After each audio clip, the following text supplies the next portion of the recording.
نحمده ونصلي على رسوله الكريم بسم اللہ الرحمن الرحیم۔ سورۃ البقرہ کا تیسرا رکوع شروع کر رہے ہیں۔ پہلے دو رکوع کے اندر جتنا بھی خلاصہ تھا وہ آپ کے سامنے رکھ دیا گیا تھا۔ آیا کہ اب اس تیسرے رکوع کا پہلے والے رکوع کے ساتھ تعلق اور ربط کیا ہے۔ اللہ تبارک و تعالیٰ نے پہلے دو رکوع کے اندر تین جماعتوں کا، تین گروہوں کا تذکرہ فرمایا تھا کہ جو پکے مسلمان ہیں ان کا تذکرہ فرمایا اور جو پکے کافر ہیں ان کا تذکرہ فرمایا ہے، اور تیسرے نمبر پر منافقین کا تذکرہ فرمایا ہے کہ جو دل سے پکے کافر تھے اور زبان سے اسلام کا اظہار کرتے تھے۔ ان تینوں جماعتوں کو مخاطب کر کے اللہ تبارک و تعالی فرما رہے ہیں کہ یا ایھا الناس، اے انسان، اعبدوا ربکم الذی خلقکم والذین من قبلکم، کہ تم کو پیدا کرنے والی ذات کون ہے، تمہارے آباء و اجداد کو پیدا کرنے والی ذات کون ہے۔ کہ اللہ تبارک و تعالیٰ نے انسان کو پیدا کیا ہے، ماں کے پیٹ کے اندھیروں سے نکالا ہے، وہاں کی نجاست، وہاں کی غلاظت سے نکال کر ایک خوبصورت انسان بنایا ہے۔ اتنا خوبصورت بنایا ہے کہ فرشتے بھی اس کے اوپر رشک کرتے ہیں۔ اللہ تبارک و تعالیٰ فرما رہی ہیں کہ ذرا غور و فکر کرو کہ تم کو اور تمہارے آباء و اجداد کو پیدا کرنے والی ذات کون ہے، کہ جس نے تم کو اور تمہارے آباء و اجداد کو پیدا کیا ہے، تو پھر عبادت بھی تم نے اسی ہی رب کی کرنی ہے۔ وہ رب کون ہے؟ وہ اللہ تبارک و تعالیٰ ہے۔ اللہ نے فرمایا کہ لعلکم تتقون، شاید کہ تم سزا سے بچ جاؤ۔ آگے اللہ تبارک و تعالیٰ اپنا تعارف، اپنی پہچان کرواتے ہوئے فرما رہے ہیں کہ الذی جعل لکم الارض فراشا، کہ وہ ذات کہ جس نے زمین کو فرش بنایا ہے، زمین کو بچھونا بنایا ہے۔ اگر اللہ تبارک و تعالیٰ زمین کو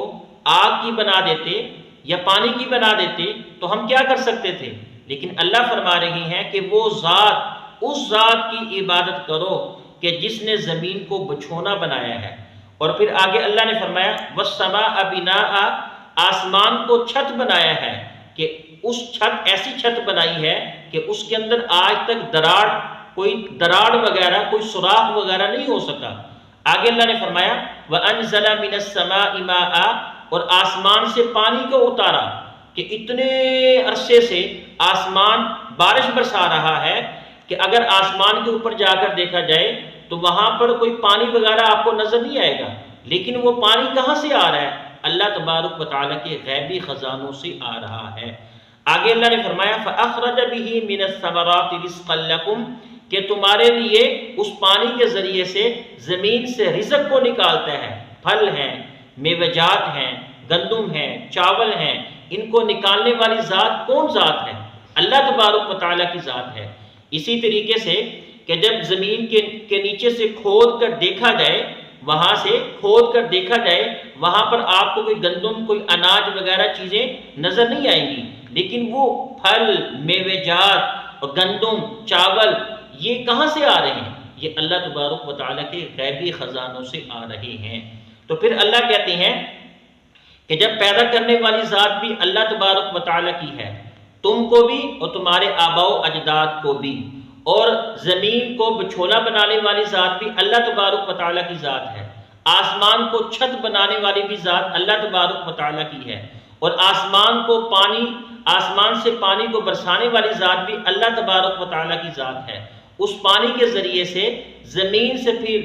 اناج، نباتات، ترکاریاں، پھل، میوجات نکالنے والی ذات بھی اللہ تبارک و تعالیٰ کی ذات ہے۔ تو پھر عبادت بھی ہم نے اللہ تبارک و تعالیٰ ہی کی کرنی ہے، اسی کے آگے جھکنا ہے، اسی کے سامنے رکوع کرنا ہے، اسی کے سامنے سجدہ کرنا ہے، اسی ہی اللہ تبارک و تعالیٰ سے مانگنا ہے۔ اللہ تبارک و تعالیٰ کے علاوہ کسی کے آگے نہیں جھکنا، نہ رکوع کرنا ہے، نہ سجدہ کرنا ہے، نہ عبادت کرنی ہے۔ اللہ نے فرمایا فَلَا تَجْعَلُوا لِلَّهِ أَنْدَادًا وَأَنْتُمْ تَعْلَمُونَ، تو پھر اللہ کے ساتھ شریک مت ٹھہراؤ، اللہ کے ساتھ شریک مت ٹھہراؤ۔ اللہ کا کوئی بیٹا نہیں ہے، اللہ کی کوئی بیٹی نہیں ہے، اللہ کا کوئی ہم نوا نہیں ہے، وَأَنْتُمْ تَعْلَمُونَ، اللہ فرما رہی ہیں حالانکہ تم جانتے بھی ہو، تمہیں پتہ بھی ہے، ساری باتوں کا تمہیں پتہ ہے، لیکن پھر بھی تم اللہ تبارک و تعالیٰ کی ذات کے اوپر ایمان نہیں لا رہے۔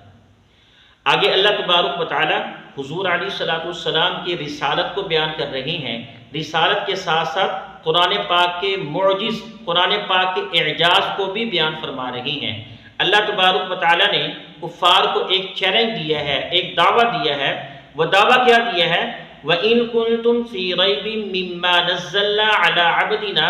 کہ اگر تم شک کے اندر ہو کہ یہ جو ہم نے کلام پاک اتارا ہے اپنے بندے حضور علیہ الصلوۃ والسلام کے اوپر، کہ نعوذ باللہ یہ اللہ کا کلام نہیں ہے، کہ نعوذ باللہ وہ یہ کہتے تھے کہ یہ کسی شاعر کا کلام ہے، نعوذ باللہ وہ کہتے تھے کہ یہ کسی کاہن کا کلام ہے،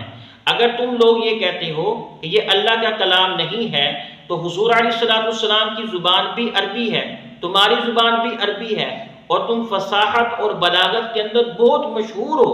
بہت آگے ہو، فصاحت اور بلاغت کے اندر تمہارا بچہ فصاحت اور بلاغت کے اندر بہت آگے ہے۔ اللہ فرماتی ہیں کہ تو پھر اس جیسا کلام تم بھی لے کر آ جاؤ، اس جیسا سارا کا سارا کلام نہ لے کر آؤ۔ اللہ نے فرمایا کہ 10 صورتیں ہی لے کر آ جاؤ، قُلْ فَأْتُوا بِعَشْرِ سُوَرٍ مِثْلِهِ، کہ اس جیسی کوئی 10 صورتیں ہی لے کر آ جاؤ۔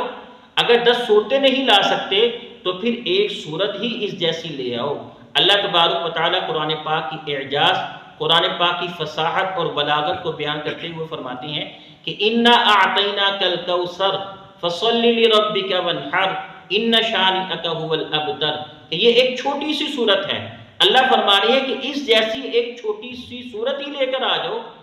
تو اللہ فرماتے ہیں کہ وَادْعُوا شُهَدَاءَكُمْ، کہ تم اپنے علاوہ جو تمہارے دوسرے مددگار لوگ ہیں، دوسرے لوگوں سے رابطہ کر لو، دوسرے لوگوں کو اپنا معین اور مددگار بنا لو کہ وہ تمہاری مدد کریں کہ اس جیسا کوئی کلام، کوئی صورت، کوئی آیت کوئی لے کر آؤ میں میدان کے اندر۔ اللہ فرماتے ہیں کہ من دون اللہ، کہ اللہ کے علاوہ، ان کنتم صادقین، اگر تم سچے ہو اپنی بات کے اندر، اگر تمہاری بات مان لیتی ہیں کہ نعوذ باللہ کہ یہ ایک شاعر کا کلام ہے، کہ نعوذ باللہ یہ ایک کاہن کا کلام ہے، تمہاری بات مان لیتی ہیں، تو پھر تم اس جیسی کوئی صورت کیوں نہیں لے کر آتے؟ اللہ نے فرمایا کہ فَإِن لَّمْ تَفْعَلُوا، کہ تم نہیں کر سکتے، تم یہ کام نہیں کر سکتے، وَلَن تَفْعَلُوا، ہرگز کر ہی نہیں سکتے، تم یہ کام کر ہی نہیں سکتے، چونکہ یہ کلام تو اللہ تبارک و تعالیٰ کا کلام ہے۔ فَاتَّقُوا النَّارَ الَّتِي، اللہ نے دھمکی دی ہے آگے کہ تم اس آگ سے ڈرو، اگر تم باز نہیں آؤ گے، حضور صلی اللہ علیہ وسلم کی رسالت کے اوپر ایمان نہیں لاؤ گے، اور اس بارے میں ایمان نہیں لاؤ گے کہ یہ کلام پاک اللہ تبارک و تعالیٰ کا کلام ہے، فَاتَّقُوا النَّارَ الَّتِي، تو پھر تم اس آگ سے ڈرو، اس آگ سے ڈرو، وَقُودُهَا النَّاسُ وَالْحِجَارَةُ، کہ اس کا ایندھن لوگ ہوں گے، انسان ہوں گے اور پتھر ہوں گے۔ دنیا کے اندر تو ہم یہ دیکھتے ہیں کہ آگ کو بھڑکانے کے لیے، آگ کو تیز کرنے کے لیے لکڑی کا استعمال کیا جاتا ہے، پیٹرول کا استعمال کیا جاتا ہے، کوئلوں کا استعمال کیا جاتا ہے، کہ اس کے ذریعے سے آگ کو بھڑکایا جاتا ہے۔ دنیا کے اندر تو اس طریقے سے ہے، لیکن کہ جو اللہ کے نافرمان لوگ ہوں گے ان کے لیے جو آگ جلائی جائے گی، اس کے جو آگ کو بھڑکانے کے لیے لوگ ہوں گے، پتھر ہوں گے، ایسی اللہ تبارک و تعالیٰ نے ان کے لیے آگ تیار کی ہے۔ اللہ فرماتے ہیں کہ تم اپنی حرکات سے باز آ جاؤ، فَاتَّقُوا النَّارَ الَّتِي وَقُودُهَا النَّاسُ وَالْحِجَارَةُ، کہ تم اس آگ سے ڈرو کہ جس کا ایندھن لوگ ہوں گے، انسان ہوں گے، اور ساتھ ساتھ پتھر ہوں گے، اُعِدَّتْ لِلْكَافِرِينَ، وہ نافرمان لوگوں کے لیے تیار کی گئی ہے، کہ جو ایمان والے ہیں، جو ماننے والے ہیں، ان کے لیے نہیں ہے بلکہ کافروں کے لیے اللہ تبارک و تعالیٰ نے تیار کی ہے۔ اللہ تبارک و تعالیٰ سے دعا ہے اللہ مجھے بھی اور آپ کو بھی عمل کرنے کی ساتھ ساتھ سمجھنے کی توفیق عطا فرمائے۔